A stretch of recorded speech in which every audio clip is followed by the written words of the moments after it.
What's up? Welcome in, Hoge and Jahns, back with you as we jump in to Week 6, Bears and Jaguars, and I am in London.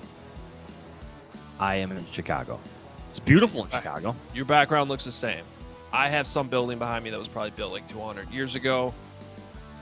That's the best I can do with the background. So is that like one of those little London alleyways that are like streets?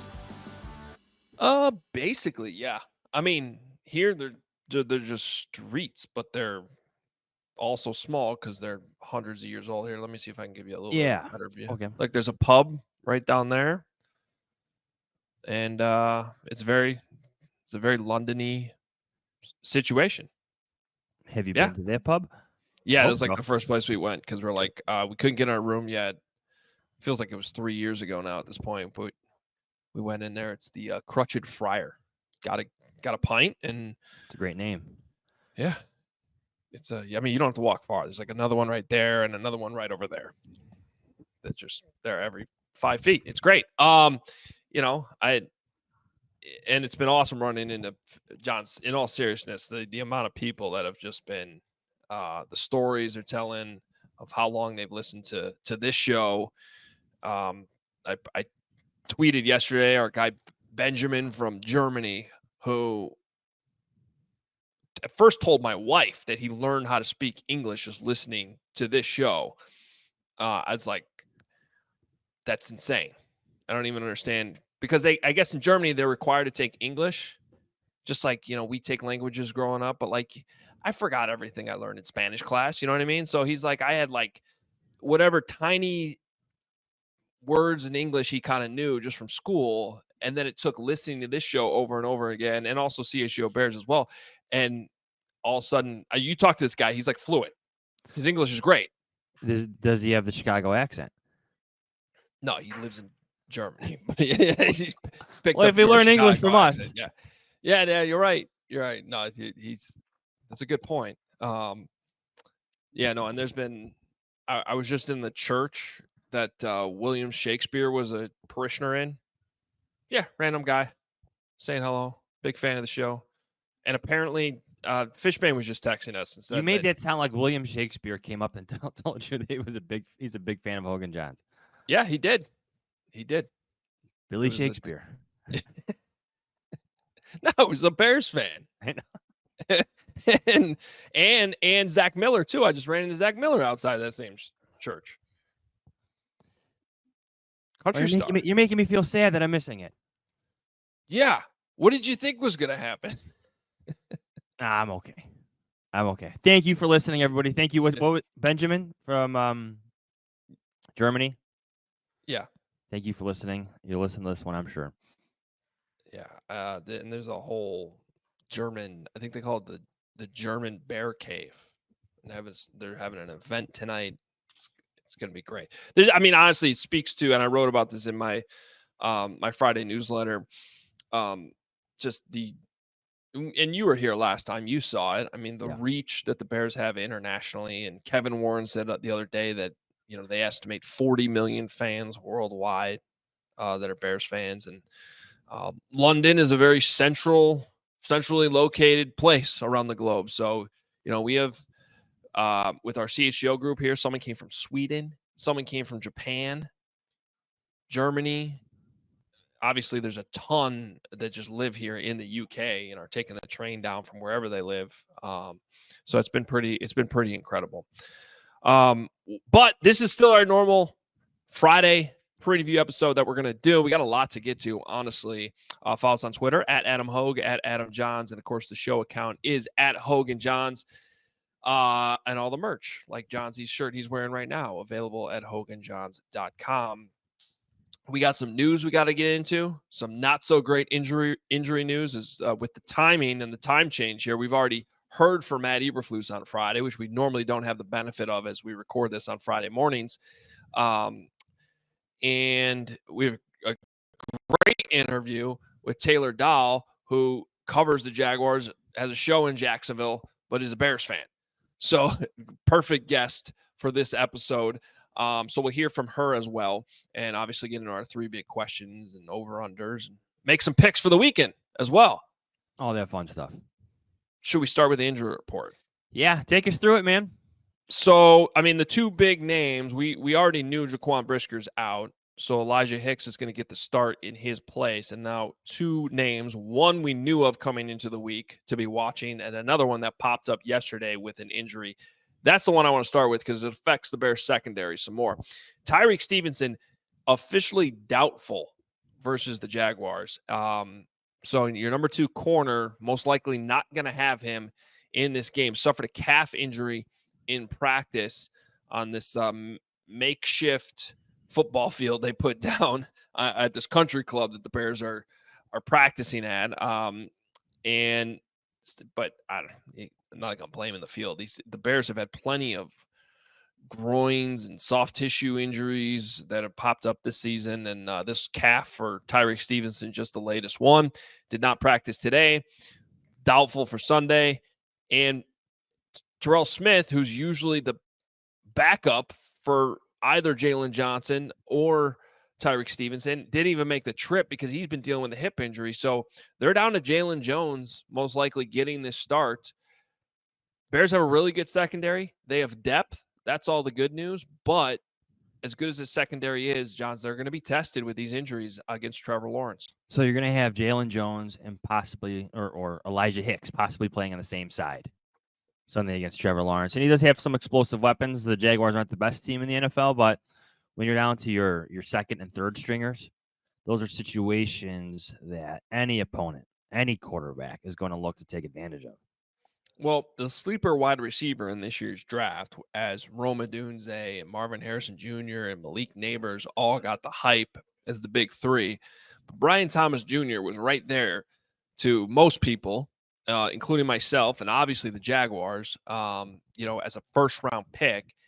And he's off to a great start. I mean, even as this offense was sort of struggling and Trevor Lawrence was struggling the first 4 games, Brian Thomas, I mean, he's been more involved more consistently than Rome has so far, if we're being honest. Now, he doesn't have as much competition across the board there, but he's been really, really good, and he's going to be a problem in this game.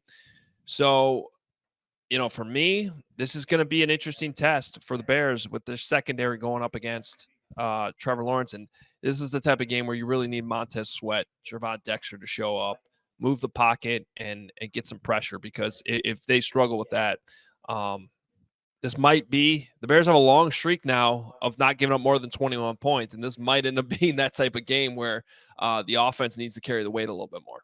Dent the pocket. Who's going to dent the pocket for Matt Eberflus, to use his terminology? There's some English to learn there. Dent the pocket. Yeah, well, today he was talking about how Andrew Billings has been denting the pocket. So I should have included him in that as well, because he's been off to a great start this season. Denting the pocket. What happens with Jalen Johnson in this? In our conversation with Taylor Dahl, or my conversation with Taylor, which we're going to get to shortly, she wondered what they would do in terms of matchups with Jalen Johnson. Now, to me, speaking a day later on this, with the injury situation, I wonder if you're going to see Jalen Johnson maybe travel around a little bit and follow, well, whoever the hot receiver is for the Jacksonville Jaguars. Yeah, that would be an interesting pivot. The other one, maybe a little bit more optimistic on Tevin Jenkins. He's been dealing with a couple things the last couple of weeks. He had ribs 2 weeks ago, ankle last week, did not finish that game, but did make the trip. Went from limited to not practicing yesterday. And actually, let me double check this right. He was limited today, right? He was back in there today, I want to say. You got it? Need me to pull it up? Here, I got it. Yes, I just want to make 100%. Yeah, so limited on Wednesday, did not practice on Thursday, Friday limited, and officially questionable. If Bill Murray plays like he did against the Panthers, okay, then I'm fine if Tevin Jenkins can't go. And I think the Bears would be too. And Bill Murray was outstanding. Yeah, I mean, I agree. I mean, as Tevin Jenkins is a good player, but this is the Tyreek Stevenson injuries is a little bit more concerning than the Tevin Jenkins one at this point. Let's hear about the Jaguars, though, Johnsy. I got a chance to talk to Taylor Dahl. Taylor, you can follow her at TayDahl1010XL. Taylor Dahl has the Helmets and Heels show on 1010XL and Jacksonville Sports Radio. She also hosts the Making Monsters podcast on Second City Gridiron. Let's get to it. Taylor, thank you for joining the show. Let's have some fun. Let's begin with this. Forget the Jaguars for a minute. Let's talk about the Bears. Okay. You're a Bears fan. You have Northwest Indiana connections. You were just in town for the Carolina game. What was that like for you? Oh, it was so much fun. I usually try at least once a year to get up there. I honestly was hoping it was going to be the Bears-Jags game. And then when I found out that it was in London, I was a little bit bummed. So I felt like the Panthers game would be fun and an easier one. I'd like to see a win. So I figured that would be the one to go. But it was a blast. Ran into a bunch of people that I've kind of just become friends with on Twitter through the Bears world, Bears fandom world and media world, which was fun. But yeah, I mean, it was a good time. I think it's the game that you expected Caleb to have in that moment. And you've been seeing this path of getting better each week. So it was really fun to see everything kind of feel like it was clicking in one game at one time. I was going to ask you for your analysis on it because you have the fan side, obviously, because of the Indiana connections, and you have the reporter side. So what was it like to watch, cover in a sense, let's call it that, like Caleb Williams' best game so far as a rookie? Yeah, it was great. I think there's a lot of things within the first few weeks that everybody was asking to see. And one of the criticisms this whole year, I think from other people outside, I've been fine with it. But one of the criticisms has been the lack of explosiveness because that was kind of Caleb's MO in college. I've been completely okay with seeing him be able to do the easy plays and get those intermediate short passes and kind of perfect that stuff before we see him just fully unleash. And it was something we saw Ryan Poles or heard Ryan Poles talk about in the offseason of we built this team so that Caleb doesn't have to be everything right away. So it was fun to kind of see that stuff, but then also we saw the big plays. We got to see the big moments with him and DJ, which was really fun. And I do feel like it was the game too that a lot of people are waiting for. Okay, this has to be the DJ Moore game. If there's any game of the season, it has to be this one. So it was really fun to see that. But I do think it's all this progression that we've seen of him. And it was nice to see all of the pieces kind of come together and you feel like it was clicking on all cylinders rather than previous games. Maybe, DeAndre Swift had a really good game or Rome had a really good game but the line was struggling or, you didn't see much of DJ or Keenan wasn't there. You got to see all of these guys have moments throughout this game and Caleb going through his progressions and finding DJ and his third progression for a touchdown and being able to see him do kind of some of his fun little flick plays to DeAndre Swift in the middle of the field where he had the comment we heard the mic'd up yesterday where he called him Houdini. Those things we know Caleb can do. That was something in college that he was really good at. Lincoln Riley that's his offense was weird and quirky and crazy. And that's how kind of Caleb found the success in college.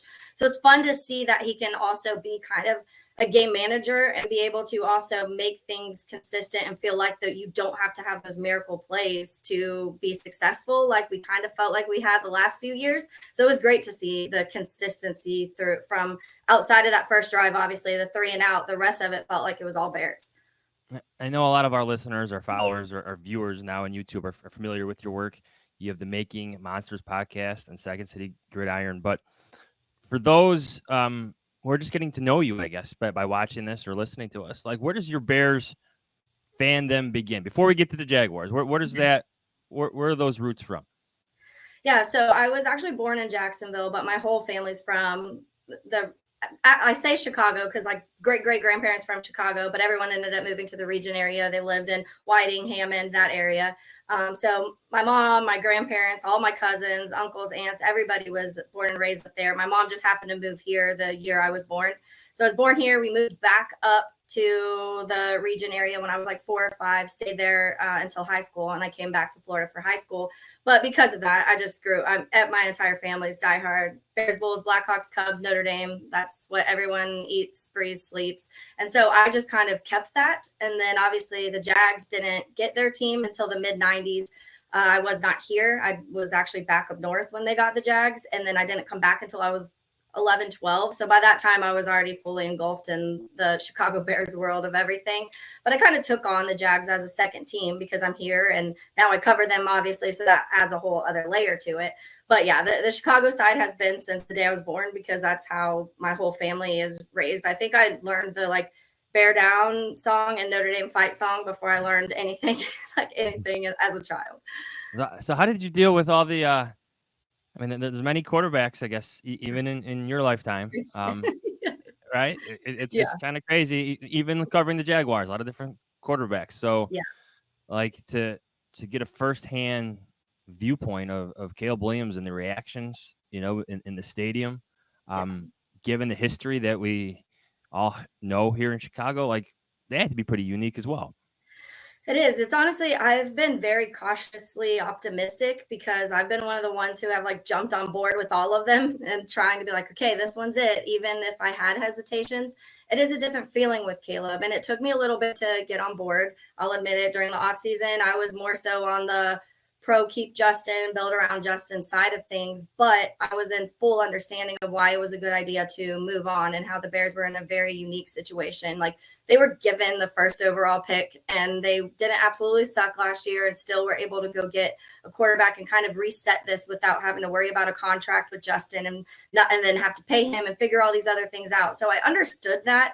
But I was still a little hesitant because there were some things that I saw when I went back and watched film of Caleb Williams. And obviously being a Notre Dame fan, that game stuck out for most people in this area of some of the issues that he had.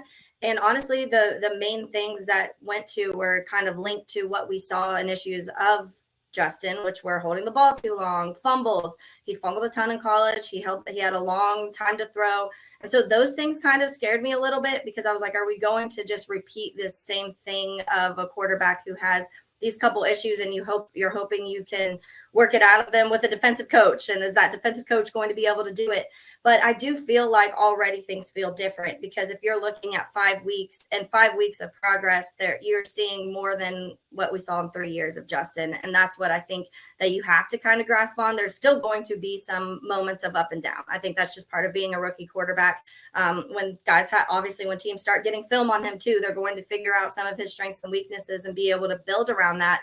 But the one thing I think we've seen from Caleb is his ability to adjust during the games and his ability to kind of be aware of everything going around him, even in moments when there's guys coming behind him and he's able to kind of, be elusive in those moments. And those are moments we would have lost 20 yards the last couple of years on a sack. So it's really fun to see those kind of baby steps happen and so quickly. But it is when you're talking about all of the quarterbacks that I've had to watch and cover and cheer for. It's a lot. It's a very long list between the Jags, Long list. between the Jags and the Bears. But it also, because of that, you also can tell when something's different pretty quickly. All right, so we're recording this on Thursday. The Jaguars' flight has apparently been slightly delayed by Hurricane Milton, but they're on their way, is my understanding, as we record this. They've gone to London every year except the COVID year, right? Since like 2013. Yep. They have a winning record out there. How is like this game viewed in Jacksonville? Is it just another regular game, or here they go to London again? Like, how would you characterize this game every year on their schedule? I mean, they're definitely more comfortable with it. It took some time to figure some stuff out. They have this mindset that Thursday works best for them to fly out. And so that's kind of what they've done the last couple of years. And this year and last year, they actually have 2 games. So they're there for 2 weeks. So that second game, they get even more acclimated, obviously, because they spend all of this time there. But they're actually leaving. It's Thursday. We're recording Thursday. They're leaving tonight at 10:45. Tonight. So okay. All right. Yeah. So it's very late actually compared to what they normally do because technically they'll be getting there, I guess, like Friday morning early. So a little later than normal, but the hurricane kind of forced things to shift a little bit.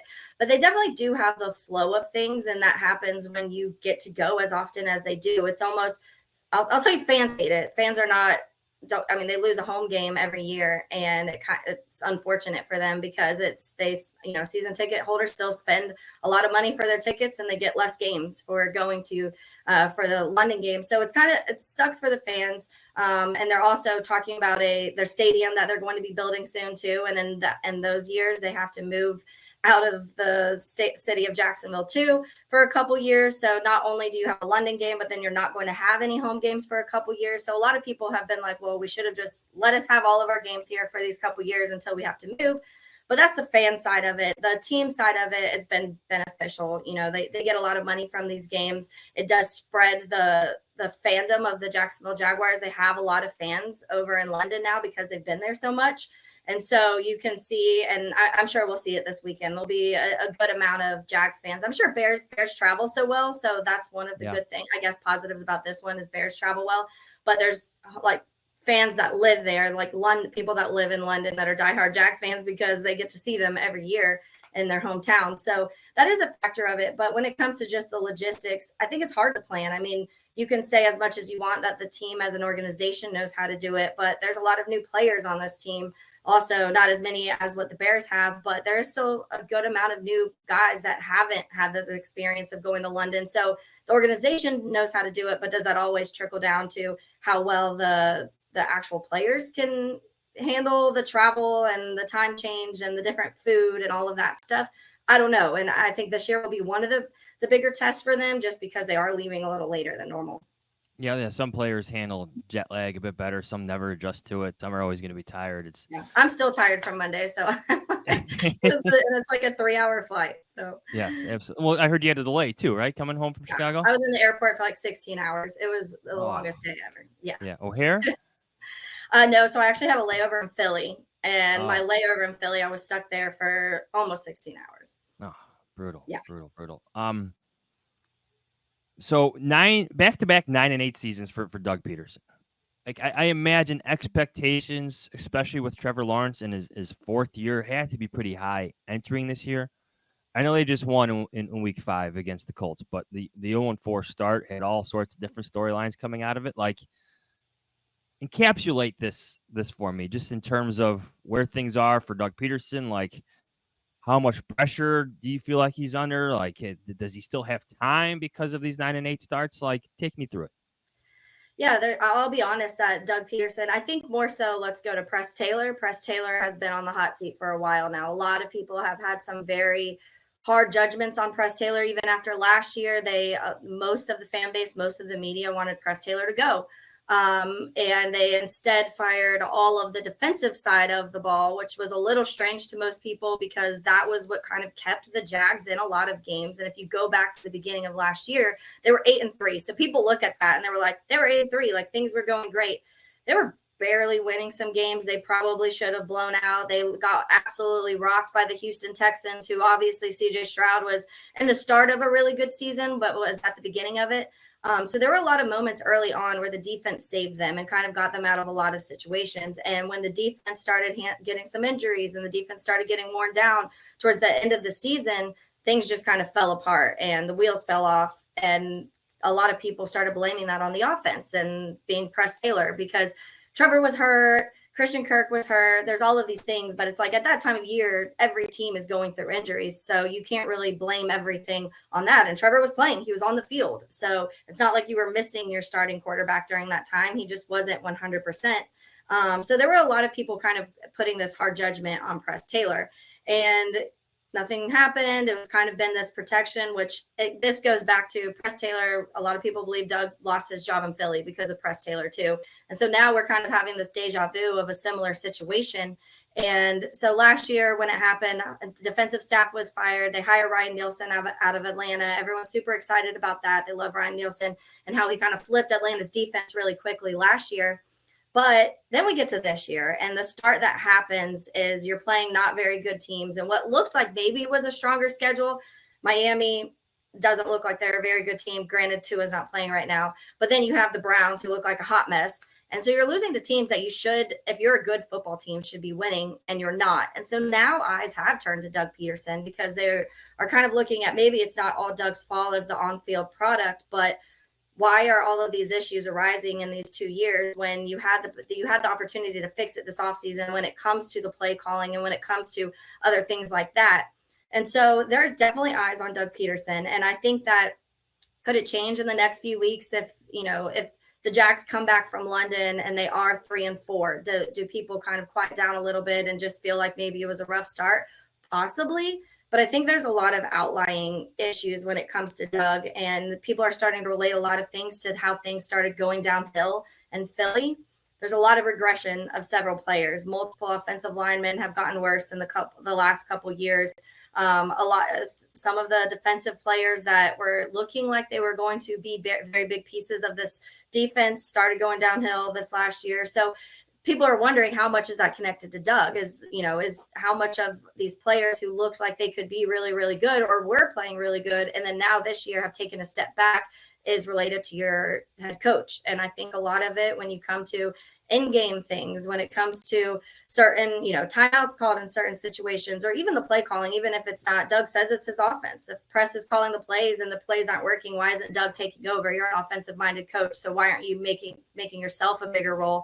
So there's definitely a lot of criticisms on Doug and some of the choices that he's made when it comes to not playing certain people, when it comes to the drafts, when it comes to a lot of different things that maybe aren't all on Doug, but it kind of is now getting pointed to Doug because certain things just haven't been fixed in the last couple of years. No, it's kind of funny. Kind of reminds me of the conversation here with Shane Waldron, at least initially. That's the Bears offensive coordinator who was criticized for a lot of his decision-making earlier in this year, and then things changed. They had team meetings or leadership council meetings, and Caleb's numbers started to switch. So when you mention like players who have regressed, I guess where does Trevor Lawrence, another first overall pick, like where does he fit in this conversation, whether it's with Press Taylor or Doug Peterson or just his own play? Where is he in this conversation? So he's one of the ones that people are talking about regressing at this point and that's one of the connections we're making with Philly of what happened with Carson Wentz and Doug, when kind of all of that and how Carson Wentz went from this tremendous in the beginning of the season, then he gets hurt, and then he comes back and is never quite the same player.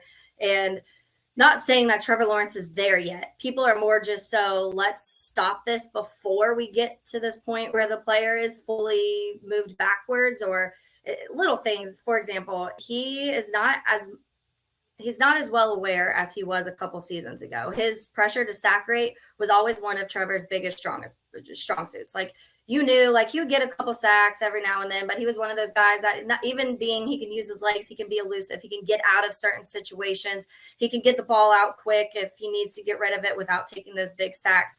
That number progressively has gotten worse.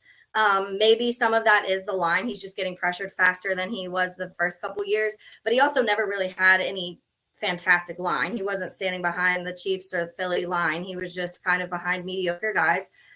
So that was always one thing that we loved, though, was that even with all of these pressures and going against good defensive lines, Trevor was able to get out of those situations. This year, he's rolling straight into sacks, like leaving the pocket super early in moments when a year and a half ago, he'd be getting rid of the ball, or he would at least be able to take off and get a couple yards out of it. And we've seen a couple plays this year where he'll just turn away from nothing, like almost afraid. And it reminds us of Blaine Gabbert, which we don't want to be reminded of Blaine Gabbert. So there's those moments. I don't want to, but there's those little things that have happened. He is sailing a lot of passes over receivers' heads. And you'll see quarterbacks, even the best quarterbacks, will do it every now and then. There was like 2 weeks ago, there was probably 5 or 6 that flew over receivers' heads and wide open. One of them ended up being a really bad pick that went over Brian Thomas Jr.'s head, straight into the corner. Actually, it was straight to Hamlin's hands. And it was just those type of things that he was really, really good at 2 years ago. And all of a sudden, we're seeing all of these things kind of that made Trevor who he was start to fall apart a little bit. And so, not saying he's ruined. I don't think anybody is at that point yet, but they are kind of looking at Doug as, why is this guy who was supposed to be this generational quarterback that we truly did see that from at the end of 22 and the beginning of 2023, why are we seeing him go back to what he looked like his rookie season? Yeah, that's what you don't want. Yeah, that I know that story well here in Chicago. When the regression happens, it's alarming. All right, last question for you. Maybe 2 parts to this. What other matchups are you watching when it comes to this game? I know the Jaguars, worst pass defense in the league, 30th in scoring defense. I know that's going to favor the Bears, but player matchups, what are you watching? And then what's your early prediction on this one? Yeah, so I think the obvious one will probably be the pass rush and how the Bears offensive line handles that. Both Jahns and Trayvon Walker haven't been to the level that they were last year. Obviously, they had 27 sacks combined last year. Trayvon has 5 this year, 4 last week. He went off last week. When them two get going, it's really hard on both of your tackles. And so I think it's kind of keeping an eye on that is big, because when we saw what happened against the Texans, when Caleb had to go against this team that was able to get these pressures and get to him, there was a lot of issues when it came to obviously him being sacked, but and other things when it came to him not being able to get the ball out in those situations. So that's one thing I do want to keep an eye on. You talk about the pass defense for the Jags. It's a weird point right now. Their safeties are playing terrible. Andre Cisco and Antonio Johnson, probably 2 of the worst players on the team within these first 5 weeks. And it's surprising because Antonio Johnson last year, towards the end of the season, that's the reason he got this starting job, is because he started looking like, okay, this is the guy. They found that other safety, good to go. Andre Cisco has gotten kind of better each season he's been here. So everyone thought this was going to be his full-on breakout year. And they've struggled really, really bad. They look like they're not in place, like they're not in position a lot of times. It looks like they don't really know where they're supposed to be on the football field, which is not what you want to see. And then when you talk about the corners, Tyson Campbell's out. He's been out. He did get activated this week to the 21-day practice period, but it doesn't seem like he's going to be playing against the Bears. But he did fly out because they want him to play game 2 in London. Without Tyson Campbell, this corner room's kind of a hot mess. They got rid of Darius Williams last year and kind of threw a dart at a dartboard and hoped that Ronald Darby from the Ravens was going to be able to fix it. Darby has struggled very, very heavily throughout this whole beginning of the season. Darnell Savage, I think, he's back. He came back last week. He's one of we're familiar, obviously, Bears fans facing him in Green Bay, but it's not like he's some shut down anything. They move him between nickel and corner and safety. There's a lot of rotation there. So it's not like he all of a sudden is making the secondary different. So there's a few things that stick out to this game, and it's that pass rush when it comes to the Jags pass rush against the Bears. Also, I think that taking advantage of these moments, the Jags play a lot of man. I just read a stat that Rome Odunze has the 3rd highest separation rate against man coverage. Get Rome the ball this weekend. This is the weekend to do this, because they play a lot of zone and their corners are struggling really bad. Perfect weekend to do that. The one thing I would say for Bears to keep an eye on is Tank Bigsby. Tank Bigsby is having himself a year, and the Jags can run the ball. Their run blocking is 10 times better than their pass blocking. And so Tank Bigsby's kind of been this focal point the last few weeks, especially, even more so, where people are kind of like, where's Travis Etienne? We thought we had these 2 backs that could do different things and you'd use them in different ways, but it's been a whole lot of Tank Bigsby. So the Bears are really going to have to focus on that if they want to be able to stop the offense. But you don't want to let Trevor have too much time. You don't want to leave those guys open, because Brian Thomas Jr. is very, very fast. And so that's going to be a fun matchup. I don't know exactly who they'll have Jalen on. I know they do a lot more. They kind of even it out between zone and man. So we'll see kind of how they scheme that out this weekend. Don't leave Brian Thomas Jr. open. He's probably the best player on the team right now through these 5 weeks. So that's something to keep an eye on. Evan Ingram is he's been hurt, so he hasn't been playing. That is Trevor's safety blanket. So if Evan Ingram's on the field, that is going to be kind of a matchup to look at, I guess, Kyler Gordon, because Evan is in that midfield slot a lot. So keep an eye on that. But there's a lot of, honestly, matchups that we could see this weekend that it's almost like strength on weakness on each side of the ball. So it'll be one of those games where it's like which team's weakness can overcome the most on Sunday. Your pick? Who do I pick to win? Yeah. Who's your pick? I think I have to say Bears. Scares me. It scares me to say that, but just based on how the Jags have been, I mean, they're 1-4, and the team they beat in the Colts was just missing Jonathan Taylor, which is the main part of their offense, and they let Joe Flacco and Alec Pierce throw all over the field. And I just think the Jags secondary right now is something that Caleb will be able to take advantage of, but I don't think it's going to be some massive blowout or anything like that. I do think it will be kind of come down to some final minutes and maybe a turnover by the defense for the Bears, something like that, kind of saving the game. Gotcha.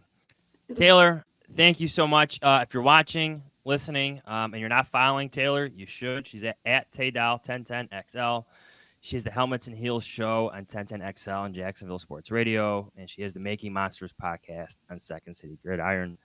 Taylor, it's good to meet you, and thank you so much for joining the show. Thanks so much. Have a good one.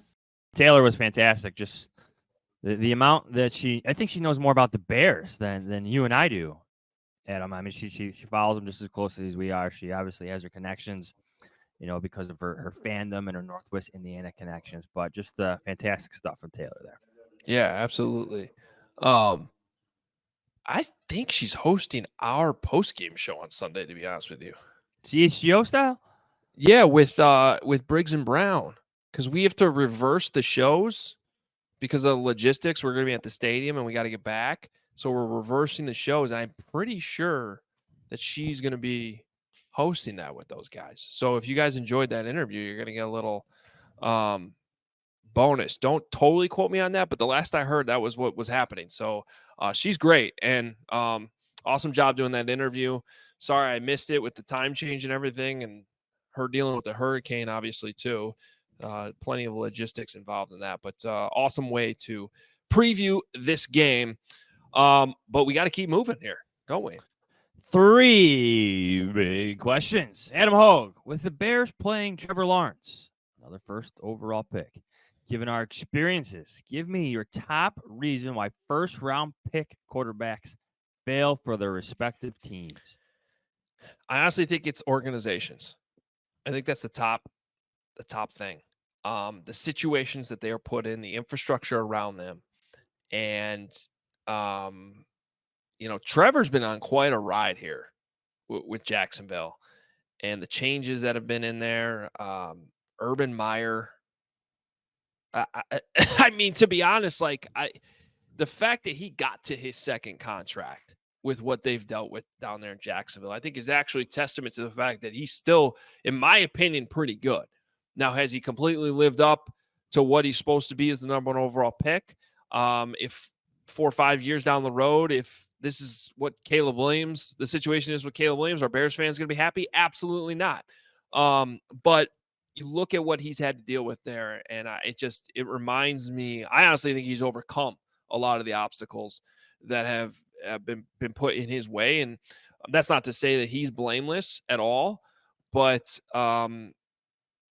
it's crazy, and they're dealing with it right now. I mean, I don't know how long Doug Peterson's going to last in that situation right now, and they might have more turnover coming, because he's got the contract, Trevor, I'm talking about. So the coach is going to be the one that goes if they need to make change. And they got plenty of money. Down the river Thames here last night, Jahns, there's a 400-foot yacht owned by Shad Khan that just rolled in the other day. Just kind of crazy thinking about the differences So in ownerships between these two teams playing Sunday. Who needs a plane? We can just roll in that way. I mean, this thing was incredible. It's on my Instagram if people want to go see it. It was just like, wow. Brand new. Just delivered in May. He used to have one, I think it was like half the size. Wasn't big enough. So you got to go 400 feet. Oh. Anyway, well, back, I think it starts with ownership.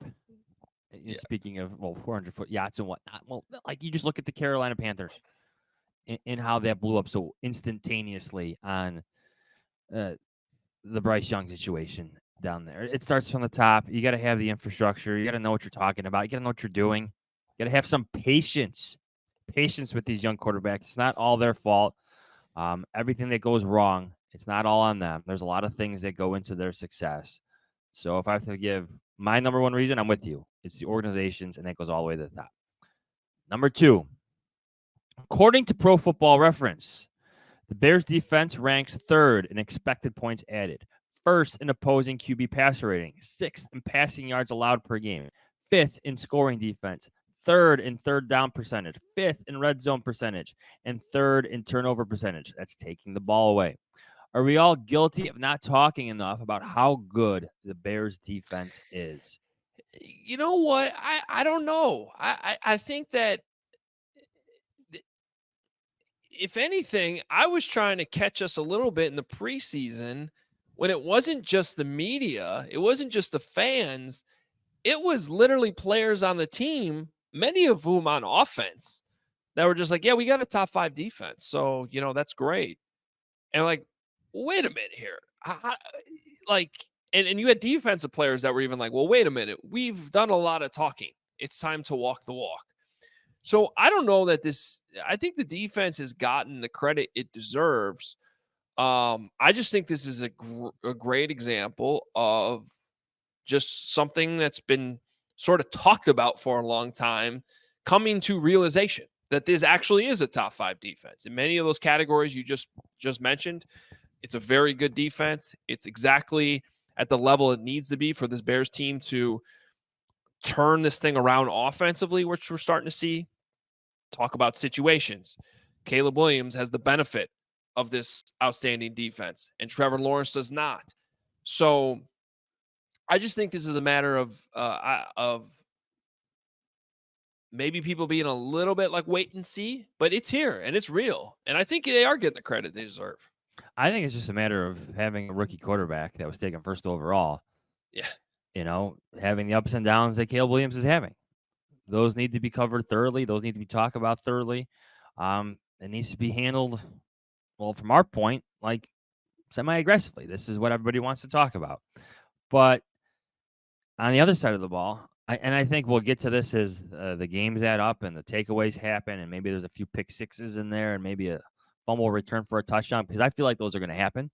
Even the sack numbers are considerably better than where they have been in the past. Still middle of the pack, but closer to being in the top half of the pack there. So if someone else comes on as a pass rusher, that's going to be a bonus for that defense. But I think they'll get their due eventually. I think once Caleb Williams settles in and we're looking for different storylines, then I think we'll start seeing more attention paid to the defense. But they've been outstanding, absolutely outstanding. Let's get to number 3, because I already love this question. This is from Dean Skinner. Number 3. Mm-hmm. Dean Skinner had this one on Twitter. More likely to happen by January 2026. Shovel in the ground for a new stadium, or Bears win a playoff game? So in other words, just doing the math on some of this, that would mean the Bears would have to win a playoff game this year. This year, or... Well, I'm thinking of it by January. By the time you get to January 1st, 2026, the playoffs will not have started for next season. I looked at it as sometime in that month. Okay. Next time in the 2 years. Well, can I tweak the question then to make it like the start of 2026, like literally New Year's Day? Because that's the deadline the Bears are putting on the stadium. They're saying a shovel in the ground in 2025 at some point in the next 14 and a half months. I do think it's very possible the Bears can get in the playoffs this year. I also am looking at how tough the division is, and I'm like, man, this really might be a year where all 4 teams from the NFC North get in if the Bears are in there too. And it's just not going to create the best first round matchup, if possibly. So believe it or not, I'm going to say shovel in the ground 2025. I just think that. Yeah. Well, I just think that shovel's going in the ground in Arlington Heights still. Me too. I think they're going to hold it. I think they're going to get to this through the spring session, and there's just not politically, it's not going to happen. And it's way more likely they get what they need from the tax situation in Arlington Heights, and they just pivot. And it's not going to be they'll catch some strays, specifically Kevin Warren, if they do pivot, but they can always go back to the fact that, we've had this land all along. We purchased this land. We're the largest landowners in Arlington Heights. And at the end of the day, we got a better deal here, because that was a small thing from George McCaskey talking yesterday. He said it right there. At the end of the day, we're going to get the best deal we can get. And I'm glad somebody said it out loud, because that's what this is all about. We all know that.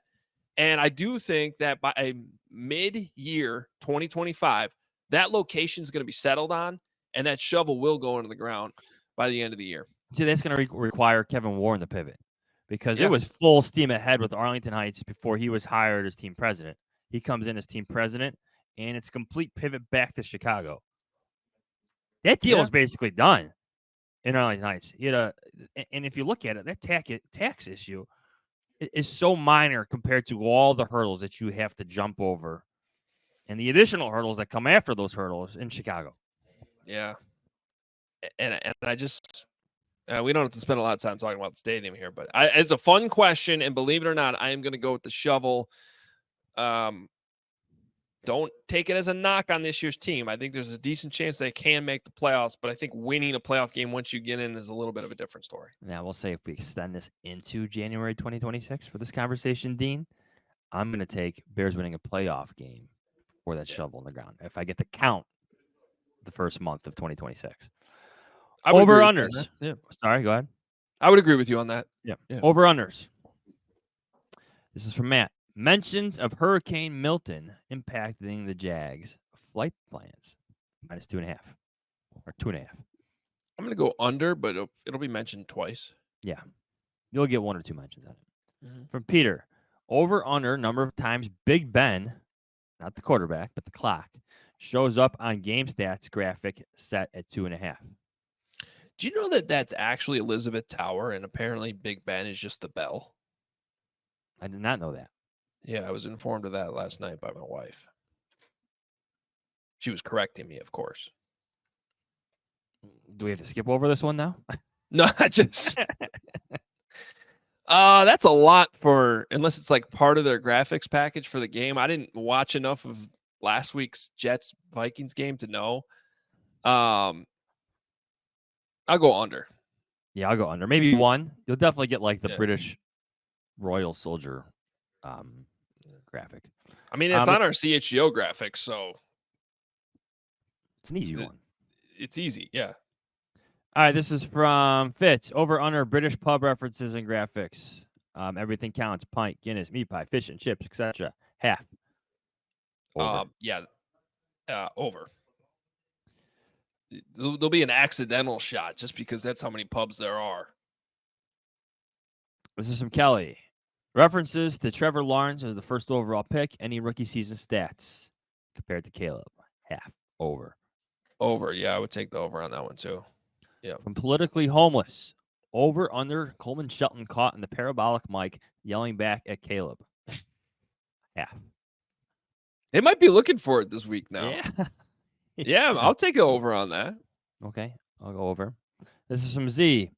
Over under 1.5 mentions of Caleb being bossy.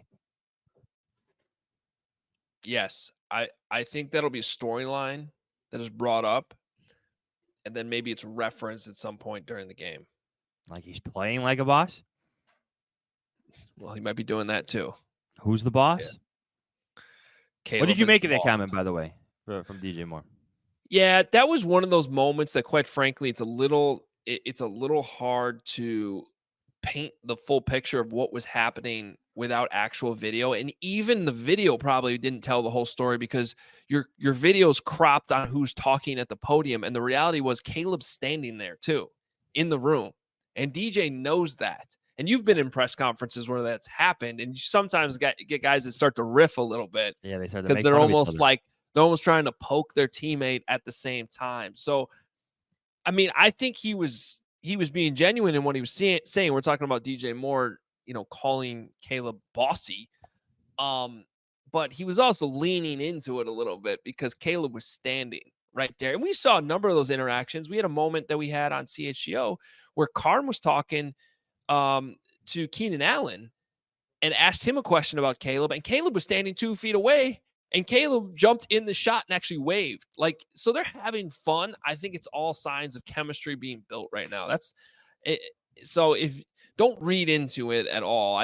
I think that if anything, speaking for myself personally, that whole interaction made me feel better about Caleb Williams and DJ Moore than anything else. Yeah, especially after that awful, seemingly never-ending storyline of DJ Moore's body language, which was one of the worst storylines from the first 4 games of the season.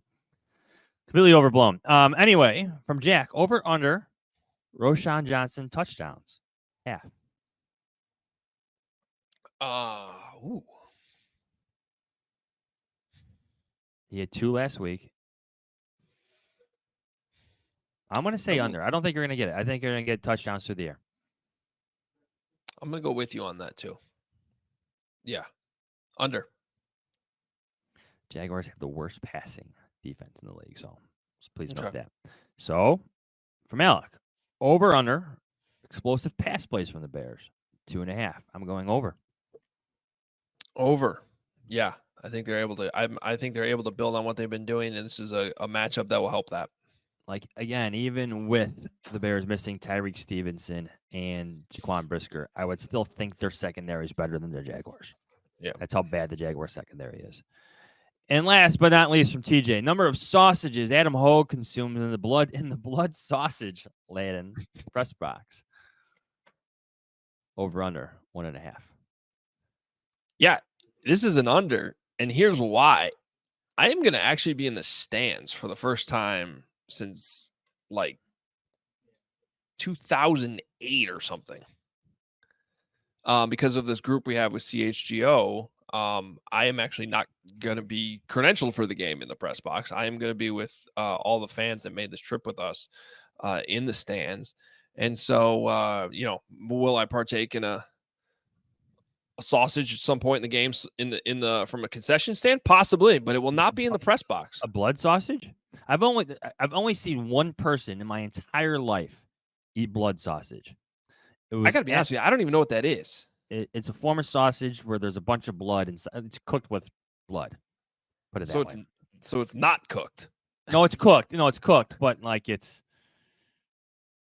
you're gonna have to ask your good friend Patrick Finley, because the only person I've ever seen eat blood sausage was when he and I and Hub Arkish were covering the Super Bowl in New York, and we went to like an English pub, and Pat got blood sausage.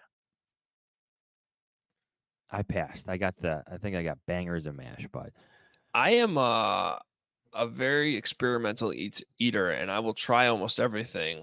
I'm not. It doesn't sound like something I'm going to run and go purchase, but I would try it. I'll always try everything, so I would try it. A blood sausage is a sausage filled with blood that is cooked or dried and mixed with a filler until it is thick enough to solidify when cooled. Okay. Sorry to all the vegetarians listening to this podcast. Pass. I do remember the press box would have been pretty good at Tottenham. Well, the location's unbelievable. It's probably the best seat I've ever had for a game. Food is good, yeah. Yeah, no, it's standard in England that the press boxes are essentially in the stands. So honestly, that game the last time I was here was the closest I've been to being in the stands since I started covering this team, because it's really just the sort of built into the stands. And although some of the Super Bowls are like that too, I've sat up there in the Super Bowl, but this is like 100 level, like the field's right there. Yeah. And you're at the 50-yard line, and that's how they do it for all soccer matches and stuff like that. So very cool seats. I'm going to be upstairs, like in the upper deck for this game. It's going to be interesting. I'm kind of excited about it, though. All right. I guess it's time to get to our predictions. Let's go. I don't have the soundboard today just because I'm in London and can't connect to it. Also, just a warning on all that. Jahns can make the sounds for us, maybe. NFL Network. I was a math major. Yeah. I wasn't. NFL Network, 8:30 a.m. Jaguars at Bears. This is a Bears home game. I've not been to the stadium yet. I have heard from people who've been over there, though, that the stadium is dressed up with like Bears logos and Bears stuff. So it is going to feel like a Bears home game. I think they're going to have the crowd on their side, too, despite the fact the Jaguars play here every year. They're playing back-to-back games here again, as they've done. Despite all that, the Bears definitely have more fans here. So far, I've only seen one Jaguar fan.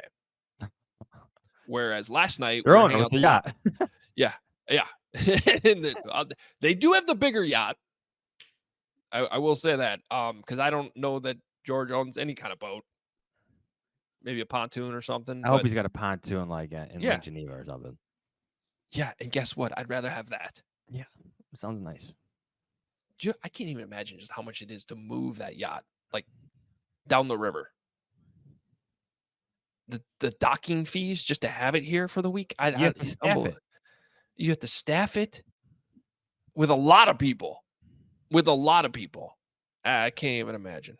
Apparently you can rent it out though. So you should have come, Jahns. We could have at a Hoge and Jahns show on Shad Khan's yacht And yeah.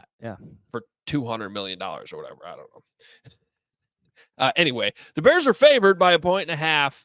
Tottenham Stadium is the location. And I'm actually going to go with my bold prediction here first, Johnsy.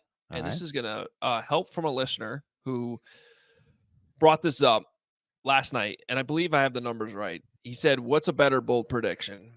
That Caleb Williams throws for 400 yards in this game, or that Keenan Allen catches 7 passes for over 100 yards?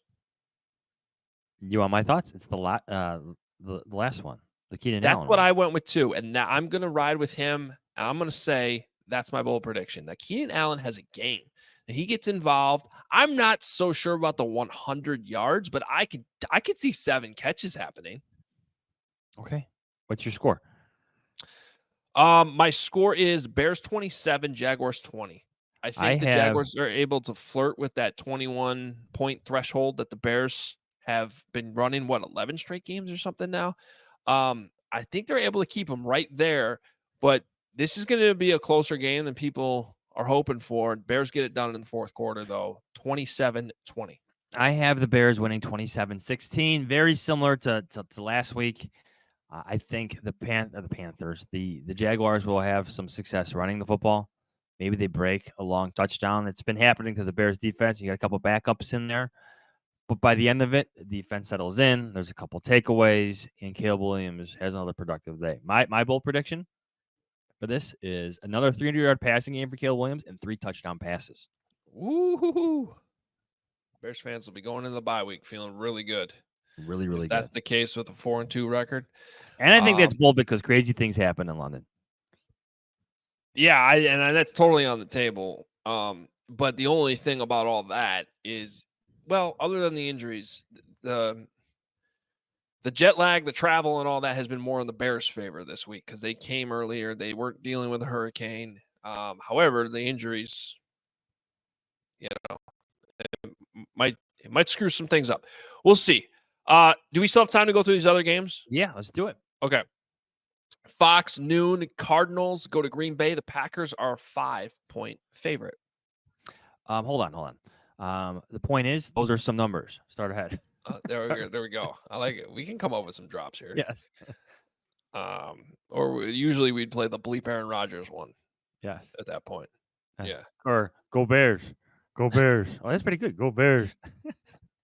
That's solid. Head coach of the New York Jets now, Aaron Rodgers.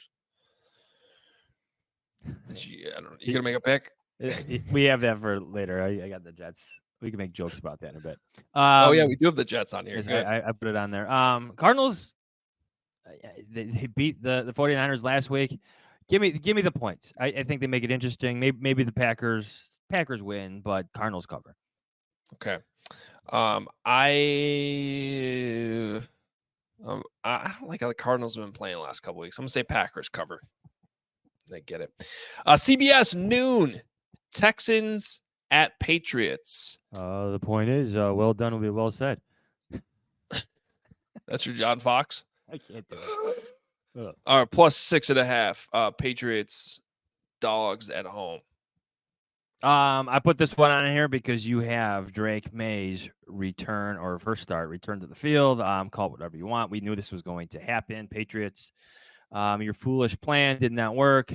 Odds are rookie quarterbacks from the first round play. So here we are, Drake May's first start against the blitz happy Texans. Give me the Texans. They're going to win by 10. Yeah, at least Drake May's in a better organization, but his situation's not great. Not a good offensive line. Patriots are really down. I don't think this is going to go well against that Texans defense.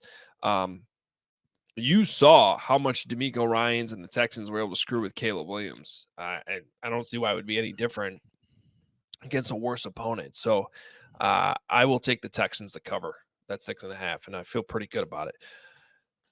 Lock of the week. Ooh, you lock it up. You lock it up. No, you lock it up. Yeah. All right. Next CBS game, noon.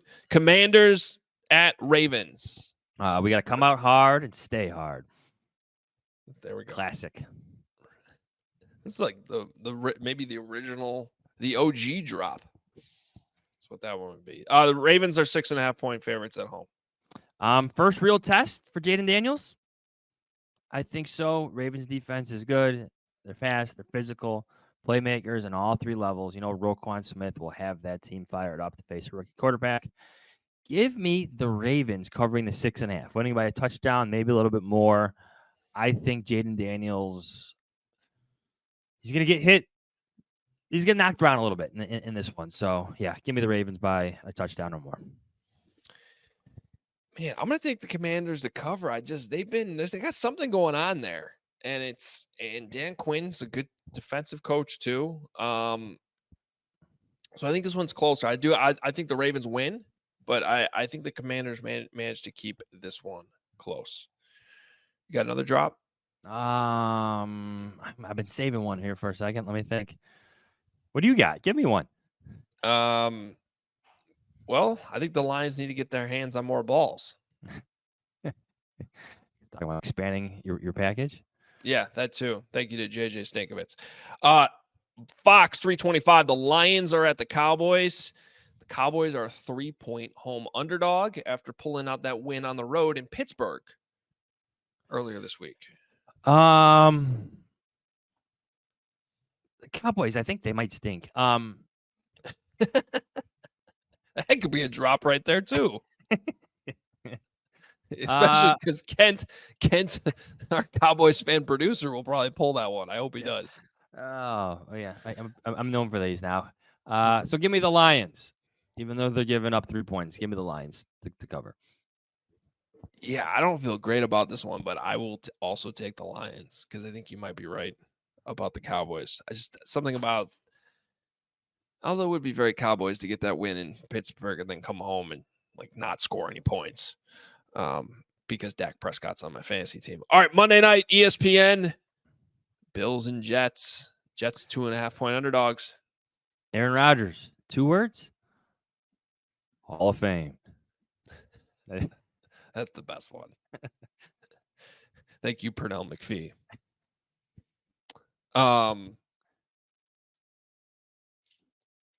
Bills. Although, no. This always happens. The Jets are going to win this game. I got to stick to this. Anytime a team changes head coach, yes, they win. The minimum will cover this 2.5. I'm going Jets.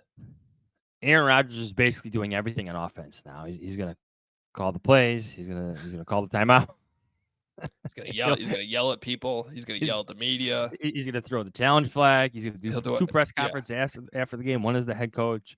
One is the later in the week is an offensive coordinator, then quarterback. He'll jump on Pat McAfee's show at halftime of this game. Yeah, he's got everything here. But you know what? He's going to win. I think he wins this one too. I think it's a close game. I'm definitely taking them in the points. Yeah.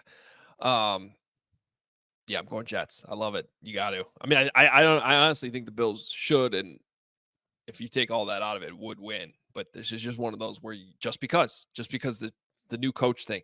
Even the Colts won their first game with Jeff Saturday. Think about that. They didn't do anything. It was the worst hire of all time. What a fun storyline that was. And they still won their first game. So it's just how it goes. All right. Well, I'm sorry you're not here, buddy. Yeah, I miss you guys. Enjoy it's Friday night there. Mm-hmm. Friday night in London. Off day Saturday. Behave yourself. Keep Braggs out of trouble. Yeah, that's impossible. Guy was they had the game on last night. It started at 1:30 in the morning here, and it's just like a huddle around Braggs and someone's laptop. And he's threatening to order Taco Bell at 2 in the morning. very, very, very American of you, Greg Braggs. Yeah. And I'm like, you know what? That is my sign to go to bed. Thank you very much for you know who I hung out with last night? Nick Friedel for a while. Oh, yeah. Love seeing Nick. One of my favorite people in the world. And one of my favorite things about Nick Friedel is he'll just randomly show up in London. Can't get Jahns here, but Nick Friedel, he'll just show up at your hotel in the lobby at midnight. Hey, I'm here. Okay. Have a pint. That's why he's the best. If I had $1, though, for every time someone on this trip has asked me, why is Adam Jahns not here? You and I could retire. Oh, We could just end the show and retire. And then they wouldn't want that. But that is easily the most asked question in London. well, I'm sorry. I'm at home. I'm going to miss it. Missing it already, but we're okay. Well, we knew that was going to happen going into this thing. So it's all Yes. good. Monday, special guest co-host with you as you guys recap the game, right? Chris Emma. Because he did not go to London either. No.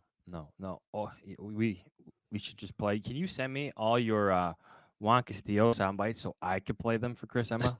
Yes. Yes. And then Juan Castillo can ask Chris Emma if he has any kids again. I just want to randomly hit. You're not listening, Chris. Yeah, that's so During the show. good. It's so good. All right. Well, enjoy watching the game at 8:30 in the morning. Yeah, that's something. It's a little odd, but you'll be up anyway with your I'll kids. be up. Yes, they're Yeah. up. Way earlier than that. All right. Well, this is a fun episode nonetheless. Appreciate everybody watching on YouTube. Please hit subscribe. Please hit that like button. And check out the podcast version as well. Rate and review it there. Even if you don't watch or listen that other way, please support the show by doing it on your phone. We greatly appreciate it. In all seriousness, this trip overseas, it's just like it really does put things into perspective about the reach of this show, the reach of Bears fans worldwide. And we honestly were not thinking about that when this whole thing started 10 seasons ago. So the fact that it's become what it is incredible. And thank you to all those same people that are supporting CHGO at the same time and reading Johnsy in The Athletic, which you should all be doing. theathletic.com/HoganJahns is where you subscribe there. So I know we say it all the time, but for real, from London right now, unbelievable support, and cannot tell you how much we appreciate it. So enjoy the game. I hope it goes a lot better than it did the last time the Bears were here, which turned out to be one of the worst football games that we covered. But it should be a good one. We'll see if the Bears can go to 4-2 going into the bye week. And Johnsy and Chris Emma will talk to you on Monday. We'll be there. Thank you all. See ya.